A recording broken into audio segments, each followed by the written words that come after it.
Baada ya rais wa Marekani kutoa hotuba yake usiku wa Jumatano kwa saa za Marekani, lakini alfajiri ya Alhamisi hii Afrika Mashariki hapa, shirika la habari la Iran Tasnim limeichambua na kuibeza hotuba hiyo, ambapo katika kichwa cha habari wameandika kuhusu hotuba ya Trump kwa taifa kuhusu Iran: nilishindwa vibaya. Sasa wanasema hotuba ya kwanza ya rais wa Marekani Donald Trump kwa taifa kuhusu vita dhidi ya Iran haikuwa taarifa kuhusu hali, bali ilikuwa taarifa kuhusu malengo yaliyotangazwa ili baada ya vita Trump aweze kudai ushindi. Kuna hadithi ya mdunguaji mmoja ama sniper aliyedai kuwa na ustadi mkubwa. Mtu alimwomba ajaribu ustadi wake. Sniper huyu alipiga risasi kadhaa na hakuna hata moja iliyogonga shabaha, lakini alikuwa na mapungufu kiasi cha kushindwa kukubali kushindwa.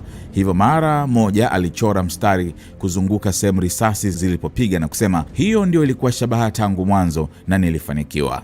Hiyo ndio kwa kiasi kikubwa hadithi ya hotuba ya Trump usiku huu na taarifa muhimu ambayo White House ilikuwa imeahidi, pamoja na madai mbalimbali na bila shaka ya kurudiwa aliyotoa Trump usiku huu. Jambo muhimu zaidi lililotokea halikuwa taarifa kuhusu hali, bali taarifa kuhusu malengo yaliyotangazwa ili baada ya mwisho wa vita ambao huenda ukawa katika siku zijazo, Trump aweze kudai ushindi.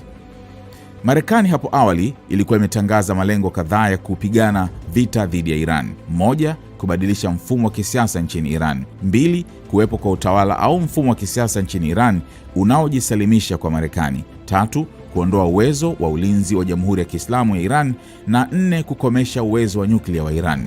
Bila shaka, malengo halisi ya Marekani na Israel yalikuwa zaidi ya malengo hayo yaliyotajwa, na hilo lilikuwa kuvunjwa kwa Iran kwa namna ambayo Iran isingeweza kamwe kupinga kiburi cha Marekani katika eneo na duniani. Hata hivyo, baada ya kuanza kwa vita, kuondoa mlango wa Hormuz kutoka udhibiti wa Iran kwa kutumia nguvu za kijeshi kulikuwa lengo muhimu zaidi la Marekani kama sehemu ya jitihada zake za kuzuia kuharibiwa kwa hadhi ya Marekani duniani. Lakini Trump alisema nini hasa katika hotuba yake kwa taifa?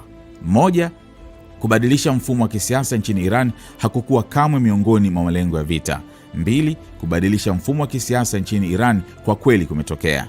3, Marekani haina jukumu kuhusu mlango wa Hormuz. Hivyo yeyote anayetaka mafuta kutoka mlango wa Hormuz anapaswa ama kuyapata kutoka Marekani au aende akaufungue mlango huo mwenyewe. Trump pia alitangaza kuwa alikuwa amefikia malengo yake ya kuharibu uwezo wa nyuklia na ulinzi wa Iran, na alikuwa ameangamiza kabisa jeshi la majini na jeshi la anga la Iran. Lakini ukweli halisi uwanjani ni upi? Kwanza, ikiwa nguvu ya majini ya Iran imeharibiwa, Marekani bado inalalamikaje kufungwa kwa mlango wa Hormuz? Je, watu wa sayari ya Mars wamechukua udhibiti wa mlango wa Hormuz?